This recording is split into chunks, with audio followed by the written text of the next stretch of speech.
Master minds commerce చదవాలనుకునే 10th inter విద్యార్థుల తొలి ఎంపిక. నమస్తే రమగారు. నమస్తే జయ. రమగారు, చందమామ కథ చెప్తారా? చిన్నప్పుడు ఎప్పుడో ఒక కథ చదివాను జయ. నేను చాలా ఏళ్ల క్రితం మా ఇంట్లో పుస్తకం కాదు, నేను ఎవరింటికో వెళ్తే వాళ్ళ ఇంట్లో పాత పురాతన పుస్తకం చందమామోడు దొరికింది. ఏదో పేరెంటాం, నాకు ఒక 9 ఏళ్ళు ఉంటాయి. 5th క్లాస్ ఖచ్చితంగా కాదు, 3rd or 4th అంతే. అయితే ఆ పుస్తకం అక్కడ ఒక చోట కూర్చొని చదివాను. రమగారు, చిన్నప్పటి నుంచి మీకు ఇంట్రెస్ట్ ఏనండి? 5 ఏళ్ల నుంచి పుస్తకం ఎక్కడ కనిపిస్తే అది ఎక్కడైనా సరే ఎవరిదైనా సరే, ప్లీజ్ 5 నిమిషాలు అది ఏ పుస్తకమైనా చదివేసుకుంటారు. చదివేస్తాను. సహజంగా ఆ వయసులో ఆటలు, అల్లరి చేయటం, పాడు చేయటం అవన్నీ ఉన్నాయి. అందులో మాకు ఎక్కడ తగ్గే పని లేదు. అదే పుస్తకం ఒక కథ మీద ఆసక్తి జయ, మా ఇంట్లో అందరికీ ఉంది. అది ఎట్లా వచ్చిందండి మీకు? ఏమో మరి అడగలేదు నేను ఈ ప్రశ్న. 2 ఏళ్ళు 3 ఏళ్ళు అప్పటి నుంచి కథలు చెప్పేవాళ్ళు జయ. అంటే ఇప్పుడు నేను ఒక పిల్లనే అనుకో, ఒక పిల్ల కథ వేరు. ఒక 6-7 వరుసగా పైనుంచి కింద దాకా ఉన్నారనుకో, పెద్ద పిల్లల్ని అనుసరించుకుని చిన్న పిల్లలు ఉంటారు. జనరల్ గా జరుగుతుంది. నువ్వు మీ అక్కయ్యల వెనకాల నీకు తోకపుచ్చుకుని తిరగటం అంతే. ఈ తోకపుచ్చుకు తిరిగేటప్పుడు ఏమవుతుంది, ఈ పై రకాలన్నిటికీ కథలు చెప్పడానికి కూర్చోబెట్టేవాళ్ళు. మధ్యలో మా పాలేళ్ళు కథలు వినడానికి, మా కజిన్స్, మా పెద్దక్కయ్య చెప్పేది, వసంత చెప్పేది, మా నాన్న చెప్పేవారు, ఎవరో ఒకళ్ళు చెప్పేవాళ్ళు. సినిమాకి వెళ్ళొస్తే మా కజిన్ శ్రీకాంత్, వాడిని తలుచుకున్నప్పుడల్లా అదే గుర్తొస్తుంది. లేడు పాపం ఇప్పుడు మా రంగపిన్ని గారి శ్రీకాంత్. కానీ వాడు ఏదైనా ఈ సినిమా పౌరాణిక సినిమా చూస్తే నర్సక అదేమిటే నాకు అర్థం కాలేదు అని వచ్చేసేవాడు. మా పెద్దక్కయ్య వాడికి భారతం కథ అంతా వివరంగా చెప్పేది. సినిమా అర్థం కావాలి, సినిమా చూసేసేవాళ్ళం. రామారావు, కాంతారావు కనపడతారు, స్టోరీ అర్థం కాదు, వాడికి అర్థమయ్యేది కాదు. మా పెద్దక్కయ్య విని నర్సక్క అనేవాళ్ళు. మాకు పెద్దక్కయ్య కానీ అందరికీ నర్సక్కే. వచ్చి నర్సక్క రావే కథ చెప్పవే నర్సక్క అని కూర్చునేవాడు. వాడితో పాటు విని కొన్ని. ఇప్పుడు ఈ పెద్ద పిల్లలందరినీ కూర్చోబెడతారు అన్నాలు పెట్టేటప్పుడు కథలు. సాయంకాలం పెందరాలే పడుకునేవాళ్ళం. కరెంటు తక్కువ, రాత్రిళ్ళు సినిమాల టీవీలో ఏముండేవి. పెద్ద పిల్లలతో పాటు చిన్న పిల్లలు ఆటోమేటిక్గా కథలు వినేవాళ్ళు. నాకు కొంచెం 5వ ఏటకి స్కూల్కి వెళ్ళే నాటికి చదవటం వచ్చు, చదవటం నేర్పించేశారు. స్కూల్కి వెళ్ళే నాటికి స్కూల్కి వెళ్ళి నేర్చుకోవాలా మేము, మాకు ముందే వచ్చు. అదేలే 5 నిండే నాటికి నేను చకచకా వాక్యాలు చదవటం వచ్చేసింది. తెలుగు వచ్చింది బాగా. మరి మా ఇంట్లో ఉన్నారు చాలా మంది ఇలాంటి వాళ్ళే. సో నాన్నగారి నుంచి వచ్చిందంటారు? అక్కయ్య నుంచి నాన్నగారి నుంచి అక్కయ్యలకి వాళ్ళ నుంచి మా అమ్మ నాన్న ఇద్దరికి పుస్తకాలు పిచ్చుంది. మా అక్కయ్యలందరికీ బుక్ రీడింగ్ హ్యాబిట్ ఉంది. మా ఇంట్లో మా పిల్లలు కూడా ఉంది. అందరూ మీకులాగానే చెప్తారా రమ్మగారు? అంటే బుక్ రీడింగ్ వేరు, చెప్పే విధానం వేరు కదా. స్టోరీ ఇప్పుడు నాకు స్టోరీ తెలుసు, కానీ చెప్పే విధానం వేరు ఉంటుంది. మీకులాగానే చెప్పగలుగుతారు అక్కయ్య వాళ్ళు? మా పెద్దక్కయ్య, వసంత మా 5వ అక్కయ్య, వీళ్ళిద్దరూ చాలా బాగా చెప్తారు. మా నాన్న కూడా కథ చాలా బాగా చెప్పే పద్ధతి. ఆయన ఎవరైనా వినేసేలాగా చెప్పగలిగే కథ విధానం. అందుకనే అయి ఉంటుంది, అది వచ్చింది నాకు. అది మా నాన్న పోలికలు ఏమి రాలేదని చాలా బెంగగా ఉంటుంది నాకు. ఇంత మంచి క్వాలిటీ ఇది వచ్చింది నాకు. రౌండ్ ఫేస్లు ఇష్టం చేయ. నేను ఎప్పుడు చెప్తా కదా, నిండుగా బుగ్గలు బూరిలో ఉంటే అబ్బాయి పలే బాగున్నారు అనిపిస్తుంది. నాకు సన్న మొహం, నా మొహం నాకు నచ్చదు. అప్పుడు నచ్చేది కాదు, ఇప్పుడు. మా నాన్న పోలికి వచ్చిన మా అక్కయ్యలు చూస్తే నాకు కుళ్ళుగా ఉంటుంది, వీళ్ళ రౌండ్ ఫేస్లు అని. ఏమి రాలేదనుకుంటా. ఎంత గుర్తింపు వచ్చే క్వాలిటీ వచ్చింది కదా రమ్మగారు కదా. అవునా? మాత్రం మా నాన్నదే వచ్చింది. సూపర్. చదవటం కూడా. ఈ వాళ్ళ ఇంట్లో చదివిన ఈ కథ నేను చాలా కాలం గుర్తుంది నాకు. కాకపోతే మనం చందమామలు అవి ఎలాగా నెల సంవత్సరము గుర్తుపెట్టుకోవాలి ఎవరైనాను. అప్పుడు లేకపోతే చందమామని ఏ సంవత్సరం ఏ నెలలో ఆ పుస్తకం వచ్చిందో మనకు ఎలా తెలుసు? ఇప్పుడు ఎన్ని రోజుల నుంచి చందమామ కథలు చెప్తున్నాం మనం. ఆ పర్టికులర్ కథ నాకు గుర్తుంది. కోతి ఒకటి ముత్యపు చిప్పలు తెస్తుంది. అది ఎప్పటికి తెలుసా? 55లో కథ. అబ్బా 55లో? నేనే 79లోనో 78లోనో చదివాను. నేను ఇన్ని రోజుల నుంచి కథలు చదువుతూ ఆ కథ కొంతే గుర్తుంది. కోతి ముత్యపు చిప్పలు తేవటమే ఖచ్చితంగా గుర్తుంది, మిగిలినవన్నీ మర్చిపోయాయి. కొన్ని పోతూ ఉంటాయి చూడు, అది ఇప్పుడు మళ్ళీ తగిలింది నాకు అది. ఆ కథ ఎలా ఉంటుందంటే, బహుశా అదొక సంతోషం కలుగుతుంది అనుకుంటా. పుస్తకాలు పిచ్చి వాళ్ళకి అనుభవంగా ఉంటుంది. ఆ పర్టికులర్ బుక్ మళ్ళీ చదవడానికి వచ్చేసరికి గూస్ బంప్స్ వస్తాయి జయ. అవునా? భలే సంతోషం వస్తుంది. మీకు నేను ఎప్పుడు చెప్పను ఒక విషయం చెప్తాను రమ్మగారు. మీకు నిన్న ఆపోజిట్ కాంబినేషన్ రమ్మగారు. అందరూ బయటికి వెళ్తే నేను కనిపిస్తే రమ్మగారిని అడిగానని చెప్పండి అంటారు, మీరు కనిపిస్తే జయ ఏదని అడుగుతారు కదా. మన కాంబినేషన్ అంతా హిట్. మీకు డెడ్ ఆపోజిట్ నేను రమ్మగారు. బుక్ చదవను. బుక్ అసలు మీరు కూడా అప్పుడప్పుడు కొన్ని బుక్స్ ఇస్తూ ఉంటారు కదా, ఏం చదువు మీరు తిడతారని చెప్పి తీసుకుంటా, అసలు దాని మీదకి మనసే వెళ్ళదు రమ్మగారు. అసలు ఆ థాట్ కూడా రాదు. ఇంట్లో పేపర్ చదవండి అని చెప్పి నేను న్యూస్ ప్రెజెంటర్ని కదా, నువ్వు ఒక న్యూస్ ప్రెజెంటర్వి, జర్నలిస్ట్వి, నువ్వు న్యూస్ చదవకపోతే నీకు ఎట్లా తెలుస్తాయి అని చెప్పి ప్రతిరోజు తిట్లు పడతానే ఉంటే నాకు నాకు అటు ఫోకస్ చేయలేను. మీ పుణ్యవాణి ఎన్ని కథలు వింటున్నానంటే నేను న్యూస్ కూడా చదువుతా జయ. అదే మీరు చెప్పేటప్పుడు నేను ఎంజాయ్ చేస్తాను అనమాట. అంటే బుక్ చదవాలి, బుక్ చదవబట్టే కదా ఇన్ని స్టోరీస్ మీరు చెప్పగలుగుతున్నారు. అవును, అది చాలా హ్యాపీగా మనసులో అనుకుంటాను, ఎంత డెడ్ ఆపోజిట్ కాంబినేషన్ మన ఇద్దరు. నేను న్యూస్ పేపర్ కూడా అంతే శ్రద్ధగా చదువుతాను జయ. న్యూస్ చదువుతాను, ఇంకా చదవటం అంతే, మీ హ్యాబిట్ చదవటం అంతే. అది న్యూస్ పేపర్ ఇంట్రెస్ట్ లేని సబ్జెక్ట్ అనుకో పై వాక్యాలైనా చదువుతా. అందుకని నాకు ఎక్కువ విషయాలు తెలుసు. చాలా నాలెడ్జ్ ఉండటానికి కారణము ఏమిటో నా విజ్డమ్ తెలివితేటలని అనుకోవద్దు. ప్రధానమైంది దానికి సంబంధించిన కొంత విషయాన్నైనా నేను చదువుతాను. చదవటం చాలా మంచి హ్యాబిట్ కదండి. అదే కదా విషయ పరిజ్ఞానం. అదే పరిజ్ఞానం ఎక్కడి నుంచి వస్తుంది? దీనివల్ల చదవటం. నాకు మీలాంటి గెస్టులు అందరితో మాట్లాడి నేర్చుకుంటాను నేను. చదవటం తక్కువ. నీకు అవసరం ఏముంది ఇప్పుడు జయ? కానీ అట్లా అది కరెక్ట్ కాదు కదా. కరెక్ట్ కాదంటే ఇప్పుడు వింటావుగా, ఒకే విషయం మీద 5-6 గెస్టుల దగ్గర వింటారు మీరు. యాంకర్లకు ఉండే బెనిఫిట్ అదే. నీకు ఎక్కువ పరిజ్ఞానం ఉంటుంది. నా రకం ఒకటి నీకు తెలుసు, అనంతలక్ష్మి గారి రకం తెలుసు, కల్పవల్లి గారి రకం తెలుసు, సత్యవాణి గారి రకం తెలుసు, మధ్యలో మవా శ్రీనివాస్ గారు కూడా ఏదో ఒక రకం చెప్తారు. స్పెషల్ ఇంటర్వ్యూస్ చేసేటప్పుడు మాత్రం కొంచెం నేను హోంవర్క్ చేసుకోవాలి, విషయం తెలుసుకోవాలి కదా. మీరంటే మీరు చెప్తారు, నేను వింటాను. కానీ స్పెషల్ ఇంటర్వ్యూస్ చేసేటప్పుడు మాత్రం విషయం కాస్త వాళ్ళ పరిజ్ఞానం అదంతా చూసుకుంటాను ముందు. అదేలే. పూర్వం అంటే ఒక పల్లెటూరులో ఓ భార్య భర్త ఉండేవాళ్ళు. ఏదో చిన్న సామాన్యమైన కుటుంబం. వాళ్ళకు ఒక్క కొడుకు ఉండేవాడు. వాడి పేరు రంగడు. వాడిని ఊళ్ళో అందరూ నిద్రమోహన్ రంగడు అంటారు. అయ్యో, ఈ నిద్రమోహన్ రంగడు ఎప్పుడు నిద్రపోతూ ఉంటాడు. భర్తకి ఇష్టం, ఏ పని చేసేవాడు కాదు, మొద్దుగా ఉండేవాడు. వాళ్ళకి లేక కలిగాడు అబ్బాయి. అయితే ఏమైంది, కొన్నాళ్ళు అట్లాగే ఏదో పిల్లాడు కాస్త పెరిగాడు. కానీ వాళ్ళ నాన్న వాడితో ఏం పని చేయించలేక పోన్లే లేక ఒక్క పిల్లాడు, మనం సంపాదించకపోతామా వాడు తినకపోతాడా అని చాలామందికి ఉంటాయి అలాంటి భావాలు. వదిలేస్తే వాడు అలాగే హాయిగా పడుకుంటూ ఉంటాం. వాళ్ళ అమ్మ లేవరా అన్నం తిందుగానే అంటే లేచి కాసేపు అటు ఇటు తిరిగి అబ్బా మళ్ళీ బతకంగా ఉందని కాళ్ళు చాపుకు పడుకుని ఇంతే. కొన్నాళ్ళకి తండ్రి గతించాడు. వాళ్ళు చేసుకుంటున్న చిన్న వ్యాపారం కూడా పోయింది. వ్యాపారం చేసేవాళ్ళు లేకపోతే పోకేమవుతుంది? ఏదో కొట్టుండేది, కూర్చునే వాళ్ళు లేకపోయింది. ఆవిడ కూర్చునేది కానీ ఆవిడకి అనుభవం లేదు. మెల్లిగా పోయింది. ఆవిడ ఒకటి ఆ కొట్లో ఉన్నవి, తర్వాత ఇంట్లో ఉన్నవి అమ్మి పిల్లాడికి అన్నం పెట్టి తను తినేది. కొన్నాళ్ళకి అన్నీ అయిపోయినాయి. ఇహో ఇల్లు మిగిలింది. ఏం చేయాలో తెలీదు. సరే ఈవిడ ఏం చేసింది, పాపం బతుకు తెరువు కోసం ఏదో బయట పనికి వెళ్ళేది. వాళ్ళింట్లో వీళ్ళింట్లో ధాన్యం బాగు చేయడానికి, మినువులు విసరటానికి, పై పని సహాయాలకి, విస్తళ్ళు కుట్టేందుకు, భోజనాలప్పుడు సహాయం, వంట సహాయం, ఇన్నిటికీ వెళ్ళి ఏదో తెచ్చేది. వీళ్ళ నిద్రపోతున్న కొడుకుని లేపి అన్నం పెట్టేది. వాడు తిని మళ్ళీ పడుకునేవాడు. వాడు ఏనాడు పని చేద్దామన్న ఊహ కూడా చేయలే. కూర్చుని ఉంటాడు, నిద్రే కాదు, ఖాళీగా ఉంటే కూర్చుని ఉంటాడు రికామిగా. వాడేం పని చేయడు, బద్దకిష్టం అంతే. అయితే ఏమైంది, కొద్ది రోజులు గడిచాక ఆవిడ ఒక శెట్టిగారింటికి పని సాయానికి వెళ్ళేది. శెట్టిగారు చైనా వెళ్తున్నాడు. ఈ చైనా గోల ఏమిటి, వ్యాపారానికి. అప్పట్లో ఏం చేసేవాళ్ళు, నౌకా వ్యాపారాలు చేసి, నౌకాయానం చేసి వ్యాపార సామాన్లు ఇక్కడి నుంచి మోసుకుపోయి అక్కడ అమ్మి, అక్కడి నుంచి మోసుకొచ్చి ఇక్కడ అమ్ముకునేవాళ్ళు.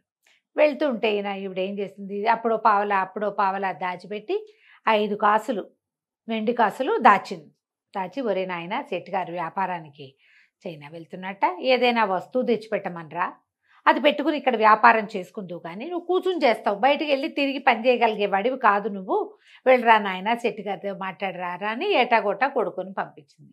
వీడు ఆవలించుకుంటూ లేచి ఏటాగోటా 2 ముద్దలు నోట్లో వేసుకుని మెల్లిగా 5 కాసులు పుచ్చుకుని శెట్టిగారిని చూడబోయాడు. వాళ్ళ అమ్మేమో ఇంట్లో పని సాయం వస్తుంది. పూర్వాశ్రమంలో వాళ్ళ నాయన ఉండగా ఆయన ఏదైనా వస్తువు తెస్తే పిల్లాడి తండ్రి రంగడి తండ్రి అమ్మి పెట్టేవాడు. దాంతో శెట్టి గారు ఏమిట్రా రంగా ఇట వచ్చావు రారా అని పిలిచాడు. పిలిస్తే మీరు వ్యాపారానికి చైనా దేశం వెళ్ళిపోతున్నట్టు కదా, ఇగో అండి 5 కాసులు ఉంచండి, నాకు ఏదైనా సరుకు తెచ్చిపెట్టండి అమ్ముకోవటానికి. అప్పటి పద్ధతి ఏంటంటే ఒక వ్యాపారస్తుడు నిజంగా మనుషులు ఎంత సహాయకారులుగా ఉండేవాళ్ళు జయ. మన ముందు తరాల్లో ఇలాంటి వాళ్ళు ఉన్నారని మనం తెలుసుకుని తీరాలి. ఒక పెద్ద వ్యాపారస్తుడు పడవేసుకుని వెళ్తూ ఉంటే అంత ప్రయాణం చేయగలిగే సత్తా లేని చిన్న చిన్న వ్యాపారస్తులంతా డబ్బిచ్చి ఓ 1000 రూపాయలు ఓ 500 ఇచ్చి ఓ 25-50 ఎక్స్ట్రా ఇచ్చి ఏమిటి ప్లేస్ కొనడానికి, పడవలో ప్లేస్ కోసం, ఎక్కువ కాదు ప్రయాణానికి. మనం ప్రయాణం చేసి వెళ్ళాలంటే చాలా అవుతుంది, మన కోసం ఒక చిన్న కార్నర్ ఖాళీగా ఉంచడం పర్వాలేదు, దానికి రెంట్ ఇచ్చి అయ్యా ఏదైనా మంచి సరుకు తెచ్చిపెట్టండి అంటే ఈ వెళ్ళిన వాళ్ళు తమ సరుకుతో పాటు తమలాంటిదే సరుకు కానీ లేదా వాళ్ళు అడిగింది కానీ లేదా ఇంకేదైనా చిన్న రకంది కానీ నాణ్యం చూసి కొనుక్కొచ్చేవాళ్ళు జయ. వ్యాపారస్తులు ఒకళ్ళకొకళ్ళు సహాయం చేసుకునేవాళ్ళు. ఇట్లా జరిగేది. ఇది ఎప్పుడో చీనా దేశానికి పడవ ప్రయాణపు గాథల్లో ఉందండి, ఇటీవల ఎవరు లేరని ఎవరైనా అంటారేమో, అలా అనడానికి కూడా వీల్లేదు. 50 ఏళ్ల క్రితపు కథల్లో కూడా నేను సంఘటనలు మా ఇంట్లో వాళ్ళు చెప్పినవి కూడా నాకు తెలుసు. అట్లా గూడూరు తాతగారు, మా లచ్చు తాత వీళ్ళందరూ కథలు చెప్పేవాళ్ళు కదా. ఆ దాంట్లో వ్యాపారస్తుల ఇళ్లలో ఒకడు నాశనం అయిపోతే మిగిలిన వాళ్ళంతా తలా ఒక 10 రూపాయలు వేసి మళ్ళీ వాడికి పెట్టుబడి ఇస్తారట.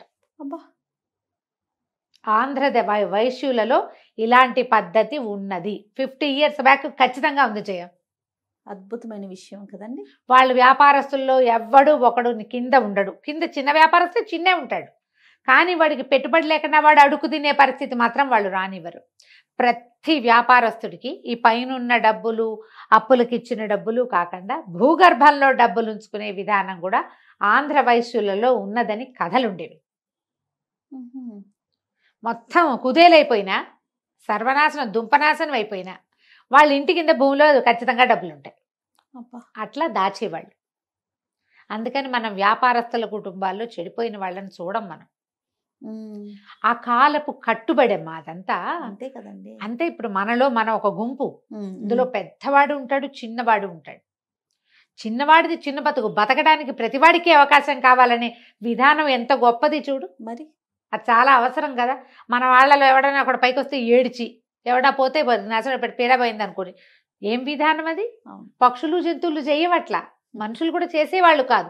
ఇప్పుడు ఎందుకో ఇలాంటి దౌర్భాగ్యపు సమాజం వచ్చింది, దిక్మాల సమాజంలో ఉన్నాం మనం. అవునండి, కలికాలం. కలికాలం అంతే.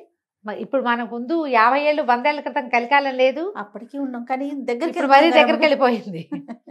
అయితే ఏమైంది, 5 కాసులు 5 కాసులతోటి ఏమొస్తుంది, సరే పాపం వాడిని కాదంటే ఎందుకు, ఏదో వ్యాపారం చేసుకుంటాడని ఆ 5 కాసులు ఆయన జేబులో వేసుకున్నాడు. సరే లేరా నాయన. చైనా ప్రయాణం అయింది. 3 నెలలు గడిచాయి. చైనా ప్రయాణం అంతా అయిపోయి ఆయన బోళ్ళంతా సరుకు కొనుక్కున్నాడు. అన్నీ కొనుక్కున్నాక తిరిగి బయలుదేరారు.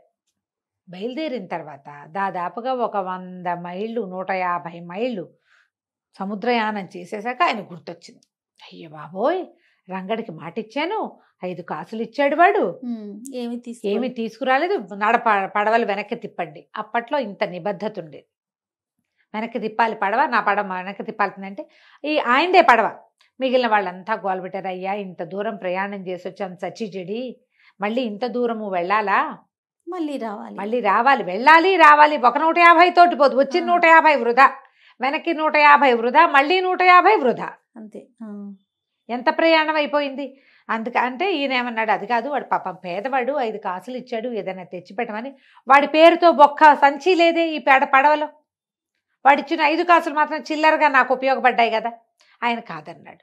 మిగిలిన వ్యాపారస్తుల్లో తలా ఒక మాట అన్నారు. వాళ్ళంతా ఏమన్నారు, వద్దండి 5 కాసులతో ఏమొచ్చాయని చెప్పండి వస్తువు, ఓ పని చేద్దాం, మేము ఉన్నాం కదా 15 మంది ఉన్నాం, తలా ఒక 5 బంగారు కాసులు ఇస్తాం పిల్లడికి, వాడు ఏదో బతుకుతాడు అక్కడే. 15 మంది 15 5 అంటే ఎన్నైనాయి, బోల్డ్ అయిపోయింది కదా. సరే ఈ కాసులు మేము ఇస్తాము, మీరేం ఆలోచించబాకండి, పదండి అంటే ఇక ఆయన అన్యమనస్కంగానే, ఆయనకి ఇష్టం లేదు అట్లా చేయటం, కానీ ఇంకో దారి లేక సరే ప్రయాణాన్ని నడిపించారు. నడిపిస్తే ఏమైంది, కొంచెం ముందుకెళ్ళి ఎక్కడో ఒక చోట లంగరేశారు. లంగరేస్తే వీళ్ళు లంగరేసిన చోటకి వాళ్ళు వీళ్ళు అమ్మకాల వాళ్ళు తిళ్ళ వాళ్ళు చాలామంది వస్తారు. వీళ్ళు అక్కడి నుంచి తెచ్చుకున్న సరుకంతా తినడానికి కాదు, అవన్నీ బేళ్ళు కట్టి పక్కన పెడతారు. ఎక్కడ లంగరేశారో అక్కడే ఆహారాన్ని వస్తువుల్ని కొనుక్కుంటారు, అవసరమైన వాటిని. ఒక కోతుల వాడు 3 కోతులను తీసుకొచ్చారు. కోతులు అడిచి ఏదో సంపాదించుకుంటారు పావలా పరక. ఆ డెక్క మీద కూర్చుని వీళ్ళంతా చూస్తుంటే 3 కోతుల్లో ఒకటి ముసీలి కోతి, అది ఇలా కూర్చున్నట్టే ఉంది, అసలు కదలిక లేదు, నిద్రగా మాగన్నుగా ఉంది. మిగిలిన 2 కోతులు ఎగిరినాయి, దూకినాయి, గెంతినాయి, ఎంత అల్లరి చేసినాయో, ఎంత ఆడినాయో. అందరూ నవ్వుతున్నారు, సరదాగా వాడికి పావలా బేడ ఇస్తున్నారు. ఇస్తుంటే ఈయనకి ఏమనిపించింది, పాపం రంగడికి వీళ్ళంతా తల ఒక 5 కాసులు ఇలాగే ఇస్తారు, నీకోసం కొనుక్కొచ్చాను రాని వీటిలలో ఒక కోతిని ఇస్తే సరిపోదు వాడికి అని అనుకుని, ఎరా అబ్బి ఓ కోతిని అమ్ముతావా అంటే అమ్ముతానన్నాడు. ఎంతకు అమ్ముతావు? 5 కాసులకి అమ్ముతానన్నాడు. సరే, ఆ యంగ్గా ఎగురుతున్న కోతుల్లో ఒకదాన్ని ఇవ్వమంటే వాడు నేను సుతరాము ఇవ్వనన్నాడు. ఈ ముసలి కోతని ఇస్తాను తీసుకోండి, ఇది నేను 5 కాసులకే కొన్నా, పావలా సంపాదించాల, కొన్న దగ్గర నుంచి ఇది నిద్రమొహందే, నాకు పడదు బాబు, వాటితోటైతే నేను సంపాదించుకుంటా, ఈ కోతుని ఉంచుకుని నాకు ప్రయోజనం లేదు, ఈ జతలో ఒకదాన్ని తీసిస్తే రెండోది దిగులు పడుతుంది, అదో బాధ, మీకు ఉపయోగం ఉండదు, నాకు ఉపయోగం ఉండదు, ఈ పెద్ద కోతిని తీసుకోండి అంటే ఆయనకి బాధగా ఉంది. కానీ పోన్లే, నిద్రమోహన్ రంగడికి నిద్రమోహన్ కోతి అనుకొని ఆ 5 కాసులు వాడి చేతిలో పెట్టి వెండి కాసులు ఆ కోతిని తీసుకొచ్చారు. ఆ కోతి పడవలోకి వచ్చి కూర్చుంది, ఓ మూలకొచ్చింది జోగుతూ. దాన్ని కట్టేయాల్సిన పని కూడా లేదు, వేళకి ఏదైనా పడేస్తే తింటుంది, ఓ పండో కాయో నోరు గట్టిగా మూసుకుని ఓ మూల కూర్చుంటుంది, కట్టేలా. అదేం మామూలుగా కోతులు పడవలోకి వెళ్తే ఎగిరి దూకి పీకి లాగి గందరగోళం చేసేస్తాయి, పడవ ఇట్లా అన్నప్పుడల్లా దానికి టెన్షన్ వస్తుంది. దీనికి టెన్షన్ లేదు, పాడు లేదు, కూర్చున్నట్టే. ఎక్కడికో పోయింది పడవ. వెళ్ళగా ఏమైంది, ఒక కొత్త దీవిలోకి దిగారు వీళ్ళు, అది ముత్యాల దీవి. ఆ ముత్యాల దీవిలో ఈ ముత్యాలు దొరుకుతాయట, ఆయిస్టర్స్ దొరుకుతాయి. ఈ పడవలో ఉన్న వ్యాపారస్తుల పని వాళ్ళంతా అయ్యగారు ముత్యాలు తెస్తామని దూకుతున్నారు. వీళ్ళందరూ మాట్లాడుతుంటే ఆ నిద్రమోహంగా ఉన్న కోతి కళ్ళు తెరిచి చూసేసరికి దాని చుట్టుపక్కల చూడగానే ఒక ఉత్సాహం వచ్చేసింది, పరిగెత్తుకుంటూ వెళ్ళి సముద్రంలో దూకేసింది. అది ఈ నిర్ఘాంతపాడు వ్యాపారస్ అయ్యో కోతి దిందుంపదేగా, కూర్చున్నట్టే అది పరిగెత్తేసిందే అనుకున్నాడు. 1/2 గంట తర్వాత ఇట్లా పట్టుకుని 10 ముత్యపు చిప్పలు తీసుకొచ్చేసింది అది పైకి, సముద్రంలో నుంచి తీసుకొచ్చి ఒక చోట పెట్టింది. మళ్ళీ రయ్యమని పరిగెత్తుకుంటూ వెళ్ళి ఇంకో దూకింది, మళ్ళీ తెచ్చింది. ఈ ముత్యపు చిప్పల్ని తెస్తే ఓపెన్ చేసుకుని వ్యాపారస్తులు కొంటారు వాటిని. ఇక కోతి వీళ్ళ అందులో నుంచి వచ్చే లోపల అది ఎన్నిసార్లు దూకిందో, ఎన్నిసార్లు తెచ్చిందో దాని దుప్పదేగా ఇన్ని పట్టుకొచ్చేసింది. ఆశ్చర్యపోయారు. హుసిని అన్నప్పుడు ఇప్పుడు అది ఒకటి పేరు మీద కొనబడింది, అది ఏత్తేస్తే అవన్నీ వాడివి. అంత న్యాయంగా ఉండేవాళ్ళు జయ. సూపర్ కదండి కథ. అసలు వినటానికి నాకు అప్పుడే ఈ కథ అంత నచ్చటానికి కారణం ఏంటంటే దీంట్లో ఉన్న ఒక అండర్ కరెంట్ ఏంటంటే, కోతి తెచ్చినవి అది పైన తెచ్చిపెట్టింది, దాని యజమాని ఎవడూ లేడు అక్కడ, ఎందుకు అందరూ తీసుకోవాలా, అది కదా పాయింట్. అంతేగా, వాడి కోత అంటే ఇవన్నీ వాడివే. అప్పుడు అందరూ చూస్తే అందరికి తలా ఒక 2, 4, 6 దొరికితే దీనికి 40, 50 దొరికినాయి కోతికి. అది అవన్నీ పెట్టుకుని ఒక చోట కూర్చుంది, మళ్ళీ మాట్లాడకుండా ఏదో పండిస్తే 2, 3 పళ్ళు ఇస్తే తిన్నది, అవిట దగ్గరికి జరిపి కుప్పలాగా జరిపి వాటి పక్కన పడుకుని నిద్రపోయి. ఈయన సరే కూర్చుని అన్నీ ఒలిచి చూస్తే పెద్ద పెద్ద నాణ్యమైన ముత్యాలు వాటిలలో. ఆయిస్టర్స్లో ఒక్కొక్క దాంట్లో 7, 8, 3, 4 రంగులు ఉంటాయి, బోల్డ్ ముత్యాలు వస్తాయి. ఆ ఎంత ఖరీదైన ముత్యాలు. 3, 4 దొరికిన వాళ్ళకే 100లో వచ్చినాయి. ఈయన దొరికితే ఎన్ని వస్తాయి? ఆ డబ్బులన్నీ ఆ ముత్యాలన్నీ సైజ్ చేసి ముత్యాలకు రేట్లు కట్టించి కొనేవాళ్ళు కూడా ఉన్నారు పడవలో. రేటు కట్టించి అవన్నీ రంగడి పేరుతోటి పక్కకు పెట్టాడు ఆయన. పెట్టాక సరే పడవ కాస్త వెనక్కి ఊళ్ళోకి వెళ్ళిపోయింది. ఊరు వెళ్ళిపోయారు వీళ్ళు, అన్ని సామాన్లు మోసుకొచ్చారు. ఈయన ఆ ముత్యాలన్నీ కొనేసాక ముత్యాల డబ్బంతా పట్టుకుని ఈ కోతిని పట్టుకుని, వ్యాపారస్తులందరూ తలా ఒక 5 రూపాయలు ఇస్తామని ఒప్పుకున్నారు కదా, ఇచ్చారు అందరూ. ముత్యాలు వచ్చినాయి కదని ఊరుకోలా, మాట ఇచ్చారు. అది వ్యాపారాలు మాట మీద నడుస్తాయమ్మా, అంతే కదా. న్యాయం ఎలా నడుస్తుంది? వాడు ఎంతైనా సంపాదించుకొని, మాట అంటే మాటే, అంతే కదా రమ్మగారు కదా. అక్కడి నుంచి డబ్బులన్నీ చేతులు పెట్టాడు. వాళ్ళ అమ్మ రంగడు ఇద్దరు ఆశ్చర్యపోయారు. ఏమిటి ఇంత డబ్బా అని. అప్పుడు ఆయన చెప్పాడు, ఒరే నీలాగా నేను నిద్రమోహందిరా ఇది, కానీ ఆ ముత్యపు దీవికి దగ్గరికి వెళ్ళేసరికి దానికి ఉద్రేకం వచ్చింది. అసలు సంగతి ఏంటంటే అది ఆ ముత్యాల దీవికి సంబంధించింది ఆ కోతి. అక్కడ ఒక బెస్తవాడు దీన్ని చేరదీసి పెంచి దానికి ముత్యపు చిప్పలు ఏరుకు రావడానికి తర్ఫీదిచ్చాడు. క్రమంగా ఎప్పుడో ఆ ముసలివాడు చనిపోయేసరికి ఈ కోతిని కోతులాడించే వాళ్ళు ఎవరో పట్టుకుని తీసుకుపోయారు. ఓహో. అది ఎక్కడికి వెళ్ళినా ఏ పని రాదు దానికి, ఎవరి దగ్గర ఏ ఆట నేర్చుకో. ఎందుకంటే దానికి ఏం తెలుసు, సముద్రం తగలంగానే ఒక్క ఎగిరెగిరి అందులో దూకటం. ఆ ముత్యపు చిప్పల వాసన ఒక ప్రత్యేకమైన నాచు వాసన వస్తుంది. అది ఉన్న చేపలది చెరువులు వాసన రావు కదా, ఆ దీవి వాసనకి అది దాని మత్తంతా పోయింది. అంతకుముందు అలా మాగన్నుగా పడి ఉండేది, దానికి ఆసక్తి లేదు జీవితం మీద. ఎప్పుడైతే తన ఓన్ ప్లేస్కి వచ్చిందో దాని శక్తి అది చూపించేసింది అనమాట. అది ఈ రంగడి పాలపడింది. ఎప్పుడైతే ఈ కోతి తన చేతికి వచ్చిందో అది ఇట్లా మాగన్నుగా ఉండి ఇంత పని చేసిందని తెలిసి ఇంత డబ్బు ఒకేసారి వ్యాపారానికి పెట్టుబడి వచ్చేసరికి రంగడికి ఉత్సాహం వచ్చింది, నిద్రమోహం పోయింది, చక్కగా ఇల్లు కట్టుకున్నాడు. ఆ కోతిని పెట్టుకుని తర్వాత ఎన్నిసార్లు వాడు ఆ ద్వీపం మీదకి వెళ్ళాడు. వెరీ సూపర్ గా ముత్యాల చిప్పలు బ్రహ్మాండమైన ముత్యాల వ్యాపారస్తుడుగా స్థిరపడిపోయాడు. కథ కంచికి మనం ఇంటికి. అద్భుతమైన కథ అండి, చిన్న కథ కానీ ఎంత కరెంట్ ఉందో చూడు అందులో. అతను లాభపడ్డాడనే విషయం పక్కన పెడితే వ్యాపారస్తులు చూడండి ఎంత యూనియన్ గా ఉండి కరెక్ట్ గా కదా. ఇప్పుడు కూడా అది ఆ యూనిటీ ఉందంటావా జయ? సమాజంలో ఉందని అనుకోవాలి రమ్మగారు, పూర్తిగా పోయిందని అనుకోటానికి లేదేమో. అంటే అప్పుడున్నంత లేకపోయినా ఎంతో కొంత అయితే ఉందేమో అనిపిస్తూ ఉంటుంది. మరి చూడాలి, ఇంకా ఉండాలని కోరుకుందాం మనం, అంతే కదా. నమస్తే రమ్మ. నమస్తే జయ.